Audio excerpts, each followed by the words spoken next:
Winston Churchill once said, "The price of greatness is responsibility." Welcome to McBain Moments. All right, guys, as always, if you're new to the channel, welcome to the Manor. Please make sure you take a moment and subscribe down below.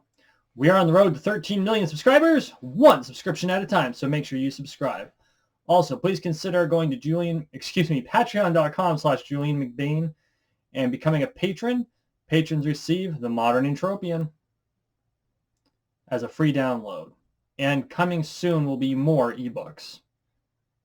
Okay, price of greatness is responsibility. I harp on personal responsibility a lot. I do it here. I do it on the fencing field. I do it with my mentees. It's very important for us to realize that we are responsible for our own greatness. We have to take responsibility for it because who else is going to do it? We can't rely on other people to do it for us.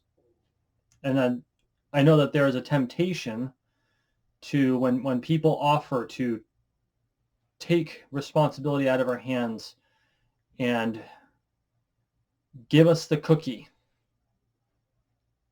and it makes life easy and it feels good in the immediate sense.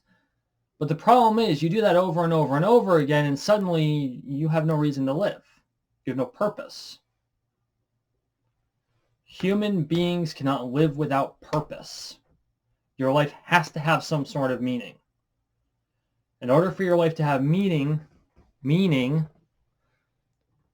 you have to take responsibility for yourself.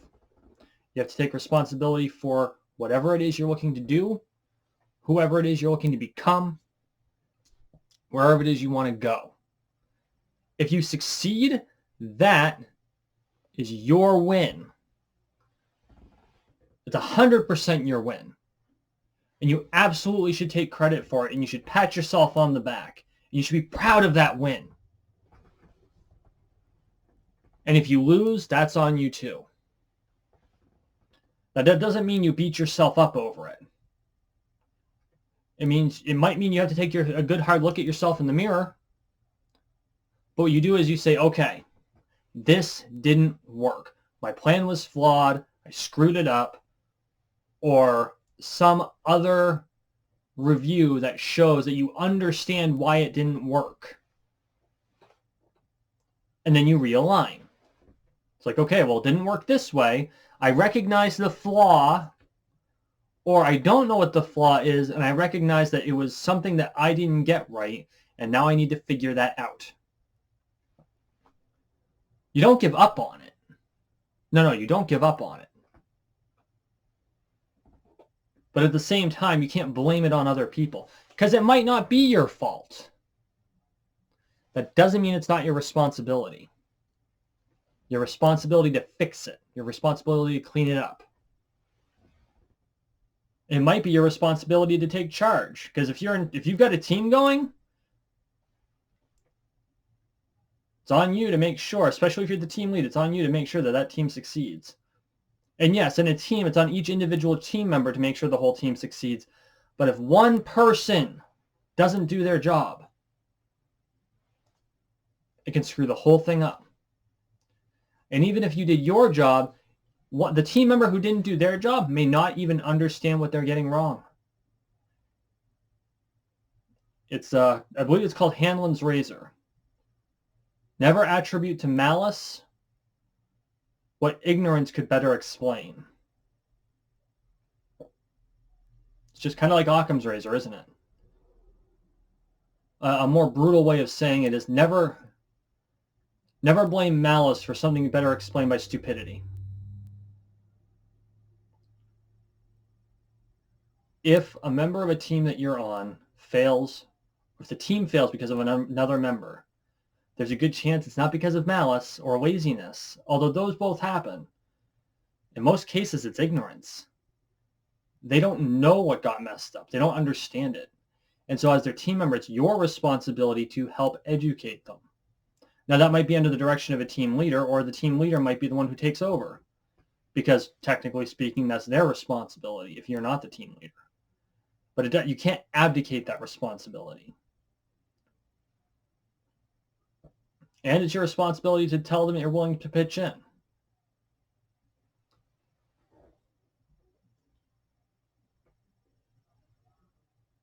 all of the people who are massively successful in life, all of them take ultimate responsibility for everything in their lives. All of it. Someone rear-ends them, they take responsibility for it. They could have done 100 things differently. If they had left 60 seconds earlier, they had left 60 seconds later. They'd planned a little bit better.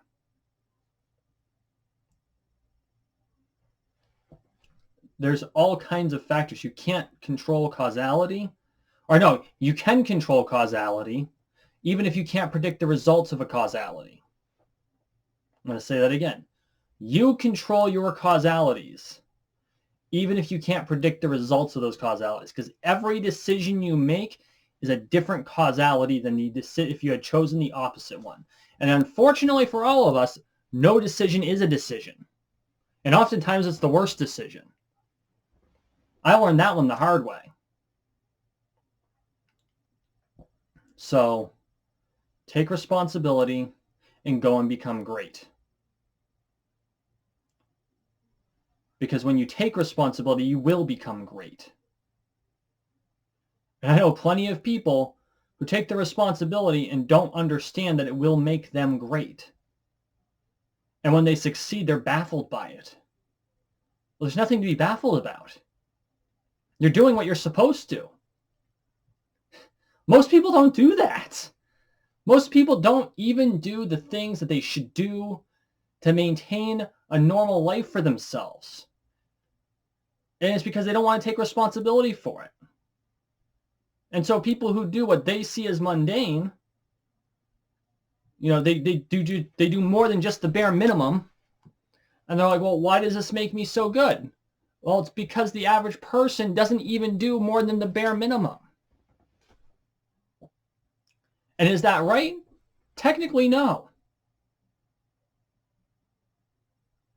But this is why I've said over and over and over again, as part of the rule of the Pareto distribution, 10% more effort will yield 40% more results because you actually took responsibility for yourself. Go out and find your greatness. Because it's out there if you just are willing to take responsibility for it.